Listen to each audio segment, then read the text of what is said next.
ഈ കേസിൽ വിവിധ ഘടകങ്ങൾ ഒരുമിച്ച് ചേർന്നുള്ള ഒരു വലിയ ക്രിമിനൽ കോൺസ്പിറസി നടന്നിട്ടുണ്ട്. ഈ ക്രിമിനൽ കോൺസ്പിറസി ആദ്യം പോലീസ് ആ ക്രിമിനൽ കോൺസ്പിറസി സെക്ഷൻ ഇടാൻ ആദ്യം പോലീസ് മടിച്ചു. മാധ്യമ വിമർശനവും അതുപോലെ ജനപ്രതിനിധികളുടെ സമ്മർദ്ദവും വലിയ രീതിയിലുള്ളതായിരിക്കുന്ന പ്രക്ഷോഭവും ഉയർന്നു വന്നതിന് ശേഷമാണ് ക്രിമിനൽ കോൺസ്പിറസി സെക്ഷൻ ഇടാൻ പോലീസ് തയ്യാറായത്. ആ ക്രിമിനൽ കോൺസ്പിറസിക്ക് നേതൃത്വം കൊടുത്തത് 1 സർവകലാശാല അധികാരികൾ, 2 പോലീസ്, 3 CPIM, 4 SFI. ഈ 4 ഘടകങ്ങൾ ചേർന്നുകൊണ്ടാണ് സിദ്ധാർത്ഥിൻ്റെ മരണം മൂടിവെക്കാനും അതിന് നേതൃത്വം കൊടുക്കാനും അവർ തീരുമാനിച്ചത്. രണ്ടാമത്തെ പ്രധാനപ്പെട്ട കാര്യം, ഈ കേസിൽ പരസ്യമായി CPIM ഞങ്ങൾ ഈ കേസിൽ ഇടപെട്ടു എന്ന് സമ്മതിച്ചു. അതെങ്ങനെയാണെന്ന് പറഞ്ഞാൽ, വയനാട്ടിൽ കൽപ്പറ്റയിൽ CPM ജില്ലാ സെക്രട്ടറിയുടെയും ശ്രീ CK ശശീന്ദ്രൻ്റെയും പത്രസമ്മേളനം നടന്നു. ആ പത്രസമ്മേളനത്തിൽ അവർ രണ്ടുപേരും പറഞ്ഞു, ഞങ്ങൾ DYSPയെ പോയി കണ്ടു. DYSP എന്തിനാ കണ്ടത് ഈ കേസിൽ ഇടപെടാൻ വേണ്ടിയാണ്. അവർ പരസ്യമായി സമ്മതിച്ചു, ഞങ്ങൾ DYSPയെ കണ്ടു, സംസാരിച്ചു. മാത്രമല്ല, മുൻ MLA ശ്രീ CK ശശീന്ദ്രൻ കോടതി ചേംബറിൽ പോയി അവിടെ ആക്രോശം മുഴക്കി.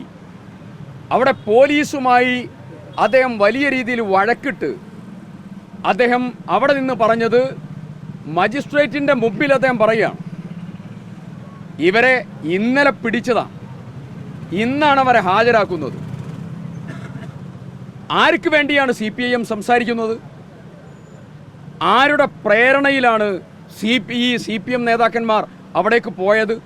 അതുമാത്രമല്ല, ജയിലിൽ ഉൾപ്പെടെ അവർക്ക് സൗകര്യം ചെയ്തു കൊടുക്കാൻ CPMൻ്റെ വ്യക്തമായിട്ടുള്ള ഇടപെടലുണ്ടായി. അങ്ങനെ എല്ലാ തലത്തിലും ഈ കേസ് തേച്ചുമാച്ച് കളയാനും അതിൽ പ്രതികളെ രക്ഷപ്പെടുത്താനുമുള്ള എല്ലാ രീതിയിലുള്ള ഗൂഢാലോചനയും ഈ കേസിൽ നടന്നു. 2-3 ഗുരുതരമായ പ്രശ്നങ്ങൾ നിങ്ങളോട് ചൂണ്ടിക്കാണിക്കാം. പത്രപ്രവർത്തകരെ ആ സംഭവ സ്ഥലത്തേക്ക് പോകുന്നതിൽ നിന്ന് SFI നേതാക്കന്മാർ ഹോസ്റ്റലിൽ വെച്ചുകൊണ്ട് തടഞ്ഞു. അതുകൊണ്ടാണ് ഞങ്ങൾ തീരുമാനിച്ചത് ഹോസ്റ്റലിൽ പോകാൻ. ഞങ്ങൾ പോയി, ഞാനും IC ബാലകൃഷ്ണൻ MLAയുടെ നേതൃത്വത്തിൽ ഞങ്ങൾ പോയി. ET മുഹമ്മദ് ബഷീർ MPയും അവിടെ എത്തി. ഞങ്ങൾ ആ ഹോസ്റ്റൽ ഒന്ന് കണ്ടു. അവിടെ സിദ്ധാർത്ഥ് താമസിച്ച റൂം കണ്ടു, നമ്പർ 21 റൂം. അവിടെ സിദ്ധാർത്ഥിനെ വിചാരണ ചെയ്ത സ്ഥലം കണ്ടു.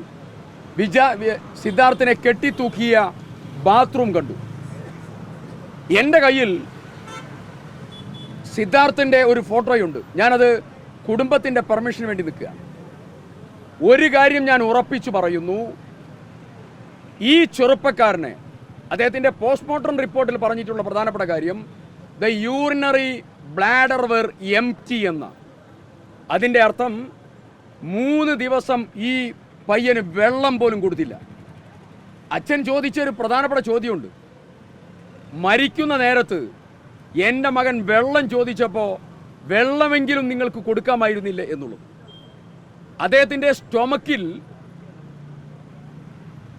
പോസ്റ്റ്മോർട്ടം റിപ്പോർട്ട് പറഞ്ഞത് ബ്രൗണിഷ് ഫ്ലൂയിഡ് മാത്രമാണുള്ളത്, ഭക്ഷണ പദാർത്ഥത്തിൻ്റെ ഒരു അംശം പോലുമില്ല.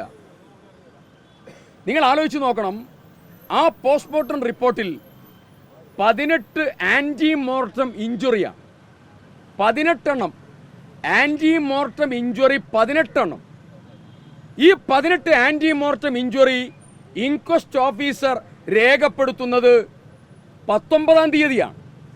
ഞാൻ ചോദിക്കുന്ന പ്രധാനപ്പെട്ട ചോദ്യം, 19-ാം തീയതി ഒരു ഡെഡ് ബോഡിയിൽ 18 ഇഞ്ചുറി അവർക്ക് കണ്ടാൽ ഇമ്മീഡിയറ്റ് ആയിട്ടുള്ള അന്വേഷണം ആരംഭിച്ച് പ്രതികളെ പിടിക്കണം. പ്രതികളെ പിടിക്കുന്നത് 27-ാം തീയതിയാണ്.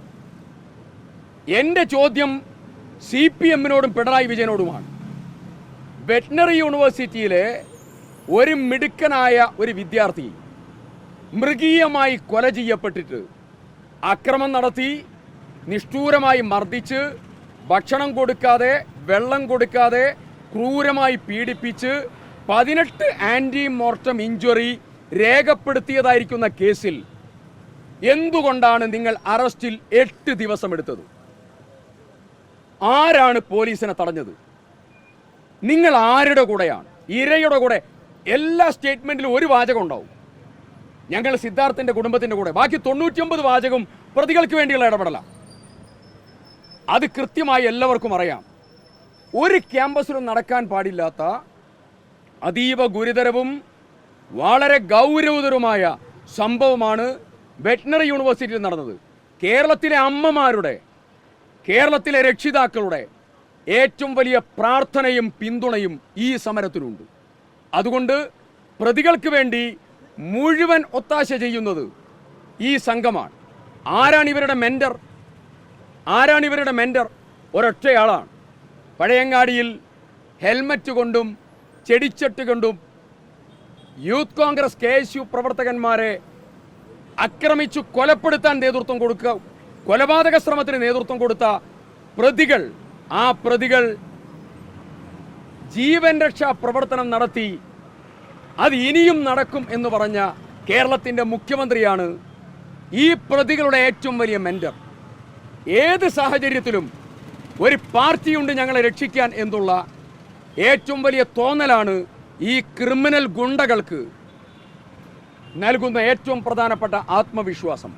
ആ ആത്മവിശ്വാസം നൽകാനാണ് ശ്രീ CK ശശീന്ദ്രൻ നേരിട്ട് കൊലപാതക കേസിലെ പ്രതികളെ നേരിട്ട് കാണാൻ, അവർക്ക് ആത്മവിശ്വാസം കൊടുക്കാൻ കോടതിയിലും ചേംബറിനകത്തേക്ക് തള്ളിക്കയറാനും ശ്രമിച്ചത്. അതീവ ഗുരുതരമായ സാഹചര്യമാണ് ഇത്. സിദ്ധാർത്ഥിൻ്റെ മാത്രം വിഷയമല്ല, കേരളത്തിലെ പൊതുസമൂഹത്തിൻ്റെ വിഷയമാണ്. ശ്രീ സിദ്ധാർത്ഥ് കേരളത്തിലെ ഏറ്റവും പ്രധാനപ്പെട്ടതായിരിക്കുന്ന, മരണപ്പെട്ടാലും മരണത്തിൽ നിന്ന് എഴുന്നേറ്റ് വന്ന് ജനാധിപത്യ കേരളത്തെ ഏറ്റവും ഉത്കൃഷ്ടമാക്കുന്ന ഏറ്റവും പ്രധാനപ്പെട്ട സമര പോരാളിയായി കേരളത്തിൽ രൂപപ്പെട്ടിട്ടുണ്ട്. അതിനെ മുക്തകണ്ഠം ഏറ്റെടുത്തുകൊണ്ടാണ് ഈ സമരം ഇവിടെ മുന്നോട്ട് പോകുന്നതും സമര പോരാളികളായ ഈ 3 സഹപ്രവർത്തകന്മാർ അതിന് നേതൃത്വം കൊടുക്കുന്നു.